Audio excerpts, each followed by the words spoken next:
محبت کے اپوزٹ میں اگر دیکھا جائے تو بعض لوگ وہ ہیں جو علماء سے نفرت کرتے ہیں، علماء سے چڑھتے ہیں، علماء کو معاشرے کا سب سے کمزور طبقہ سمجھتے ہیں یا حقارت کی نگاہ سے ان کو دیکھتے ہیں، جبکہ یہ اللہ کے محبوب بندے ہیں، اللہ کے پسندیدہ بندے۔ اس سلسلے میں امام احمد رحمہ اللہ کے تعلق سے کسی نے کہا تھا کہ جس نے امام احمد بن حنبل رحمہ اللہ سے بغض رکھا وہ کافر ہو گیا۔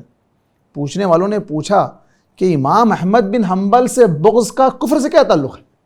کہا کہ امام احمد بن حنبل امام اہل السنہ ہے، جس نے امام احمد سے بغض رکھا اس نے گویا کہ سنت سے بغض رکھا، اور جس نے سنت سے بغض رکھا اس نے اللہ کے نبی سے بغض رکھا، اور جس نے اللہ کے نبی سے بغض رکھا وہ کافر۔ تو اس اعتبار سے علماء سے بغض رکھنا، علماء سے نفرت کرنا گویا کہ دین سے نفرت کرنا ہے، دین کے احکامات سے نفرت کرنا ہے، شریعت سے نفرت کرنا ہے۔ تو ہمیں سب سے پہلی بات یہ ملتی ہے کہ جہاں محبت کرنا ہے محبت کی بھی حدود ہیں، حد اس حد تک نہ ہو کہ آپ ان کے سامنے سجدہ کرنے لگ جاؤ، ان کو چومنے لگ جاؤ، ان کے جھوٹی چیزوں کو استعمال کر یہ سمجھ جاؤ کہ اس سے تبرک حاصل ہوتا ہے، تو یہ غلط ہے۔ اور دوسرا اس کے بالکل اپوزٹ میں نفرت بھی اس حد تک کہ ان کی باتوں کو نظر انداز کر دیا جائے، ان کو دیکھ کر معاشرے میں ان کو گرا ہوا طبقہ ان کو سمجھا جائے، تو یہ بھی غلط ہے۔ وَتَعَاوَنُوا عَلَى الْبِرِّ وَالتَّقْوَى،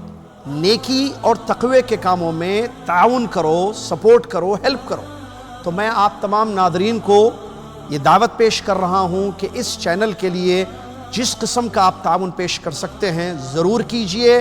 اس لیے کہ یہ تعاون علی الخیر ہوگا۔